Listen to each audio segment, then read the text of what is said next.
YCP MLC Duvvada Srinivas family రచ్చలో కీలక పరిణామం జరిగింది. దువ్వాడ శ్రీనివాస్ వాణి కుటుంబాల మధ్య సెటిల్మెంట్ చర్చలు జరిగాయి.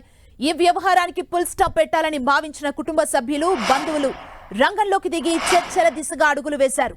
దువ్వాడ సతీమణి వాణికి ఏం కావాలి, డిమాండ్లు ఏంటి అని కుమార్తెను కోరగా కుమార్తె తల్లిదండ్రులతో చర్చించి ఆమె 5 డిమాండ్లను భర్త ముందు పెట్టారు. ఆ 5 డిమాండ్లు ఏంటనేది బయటకు రాలేదు. ఒక్క ఆస్తి పంపకాల విషయంలో క్లారిటీ వస్తే దువ్వాడ ఫ్యామిలీ రచ్చకు ఫుల్ స్టాప్ పడిపోయినట్లే తెలుస్తోంది.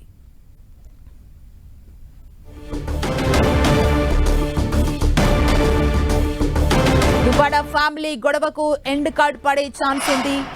దువ్వాడ శ్రీనివాస్ వాణి మధ్య వివాదానికి ఇరు కుటుంబాల మధ్య చర్చలు జరుగుతున్నాయి. ఇవాళ మరోసారి ఇరు కుటుంబాల భేటీ కాబోతున్నారు. దువ్వాడ శ్రీనివాస్ ఇంటి ముందు 5 డిమాండ్లు పెట్టారు వాణి. ఈ 5 డిమాండ్లు ఏంటనే తెలీదు. వాణి డిమాండ్లపై ఈ రోజు చర్చించే అవకాశం ఉంది. ఈ వ్యవహారానికి ఫుల్ స్టాప్ పెట్టాలని కుటుంబ సభ్యులు భావించారు.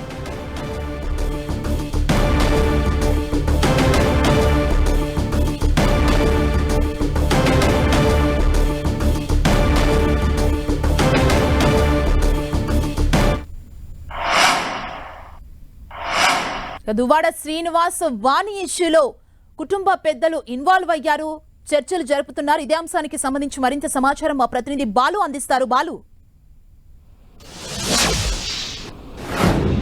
సుమా, గత 6 రోజులుగా శ్రీకాకుళం జిల్లా టెక్కల్లో జరుగుతున్న దువ్వాడ శ్రీనివాస్ సంబంధించి కుటుంబ వివాదానికి అయితే కొంత కొలిక్కు వచ్చే ప్రయత్నం అయితే జరుగుతున్నాయి. ఇప్పటికే ఇరుపక్షాలకు సంబంధించినటువంటి ఎవరైతే ఒకే కుటుంబానికి చెందినటువంటి వ్యక్తులు కావడంతో ఇరుపక్షాలకు సంబంధించి మ్యూచువల్గా ఉన్న బంధువులు అయితే రంగంలో దిగారు. అటు వాణిని ఇటు దువ్వాడ శ్రీనికి సర్ది చెప్పే ప్రయత్నం అయితే చేస్తున్నారు.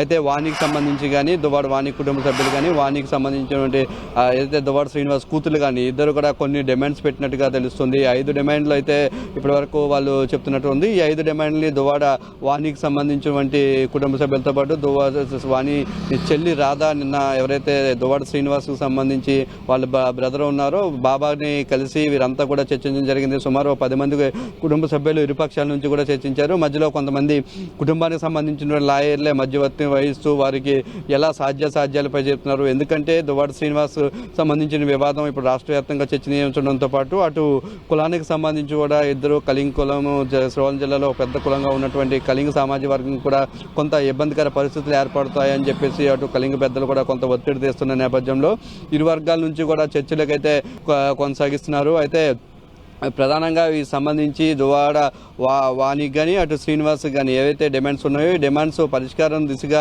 వెళ్లే అవకాశం ఉందని చెప్పేసి అవుతున్నారు. అయితే దీనిపై తాము పెట్టిన డిమాండ్లకి ఒప్పుకోవచ్చు అంటూ కూడా వాణి వైపు కామెంట్ చేస్తున్నారు. అయితే దువ్వాడ శ్రీధర్ ఎవరైతే దువ్వాడ శ్రీనివాస్ బ్రదర్ ఉన్నారో ఖచ్చితంగా దీనికి క్లోజ్ చేసే ప్రయత్నం చేస్తున్నాము, తన అన్నయ్యకి అయితే ఈ డిమాండ్స్ అయితే తెలియజేసే పరిస్థితి ఉంది అన్న. అయితే దువ్వాడ శ్రీనివాస్ తన దగ్గర ఉన్న ఆస్తినంతటిని ఇచ్చేశాను అని చెప్పేసి ఓ పక్క చెప్తున్న పరిస్థితి. సుమా, బాలు, అసలు 5 డిమాండ్లు ఏంటి? వాణి అడుగుతున్న డిమాండ్లకు సంబంధించి ఏదైనా ఇన్ఫర్మేషన్ ఉందా? ప్రస్తుతానికైతే డిమాండ్లు అయితే ఏమీ అంతా బయట పెట్టట్లేదు. అవి కుటుంబం సంబంధించిన వ్యవహారాలు కాబట్టి ప్రస్తుతానికైతే వాటిని బహిర్గతం చేయలేమని చెప్పేసి అటు లాయర్లు కానీ కుటుంబ సభ్యులు కానీ ఇటు దువ్వాడ శ్రీనివాస్ సంబంధించిన వర్గం కానీ చెప్తున్నారు. అయితే ప్రధానంగా మనకి వినిపిస్తున్న ఇష్యూస్ ఏంటంటే వాళ్ళు మొదటి నుంచి డిమాండ్ చేస్తున్నారు. ఎవరైతే మాధురికి సంబంధించినటువంటి ఇష్యూ ఉందో మాధురి ఇక్కడ దువ్వాడ శ్రీనివాస్ ఉన్న ఇంటికి రాకూడదు, ఇక్కడ ఉండకూడదు అని చెప్పేసి చెప్తున్నారు. ప్రజెంట్ దువ్వాడ శ్రీనివాస్ ఉన్న ఇంటిని పిల్లలకి ఇవ్వాలని చెప్పేసి ఇంట్లోకి పిల్లలకు ఎంట్రీ ఇవ్వాలని చెప్పేసి అటు భార్యకి కూడా ఎంట్రీ ఇవ్వాలని చెప్పేసి వాళ్ళు ప్రధానంగా డిమాండ్ చేస్తున్న పరిస్థితి. అయితే ఇప్పటి వరకు అటువైపు శ్రీనివాస్ మాత్రం తనకున్న యావదాసిని మొత్తం ఇచ్చేస్తా కానీ ఈ ఒక్క ఇంటి ఏదైతే కొత్తగా కట్టుకున్న ఇల్లు ఉందో ఇది ఒక్కటే నాకు ఉంది, గతంలో అనేక అనుభవాలను ఇచ్చేసాను, తనకి ఇంటికి తాళం వేసిన పరిస్థితి ఉంది, తను కొన్ని రోజులు లాడ్జిల్లోనూ రూముల్లో ఏదైతే తన కారులోనే పడుకొని ఉన్నాను, అలాంటి నేపథ్యంలో ఈ ఇల్లు ఇక్కడ ప్రజెంట్ అయితే నిర్మించుకున్నాం కాబట్టి ఈ ఇంటిని తప్పితే ఏదైనా ఇస్తాను, ఇంటిని కూడా తదనంతరం తన పిల్లలకు చెందే విధంగా అయితే చెప్తాను, ప్రస్తుతానికైతే ఇంటిని అయితే ఇవ్వలేను అని చెప్పేసి ఆయన చెప్తున్న వస్తే అయితే ఈ ఇంటి చుట్టే వివాదం కొనసాగుతున్నట్టు ప్రాథమికంగా తెలుస్తుంది. మరి ఈ 5 డిమాండ్లో ఇది కూడా ఒకటి ఉందని చెప్పేసి అయితే భావిస్తున్నాం. ప్రధానంగా వాణి ఏదైతే వాణికి సంబంధించినటువంటి వ్యక్తులు చేస్తున్న ప్రధాన ఆరోపణలో అటు ఈ డిమాండ్ అయితే కొనసాగుతున్నట్టుగా కనిపిస్తూ ఉంది.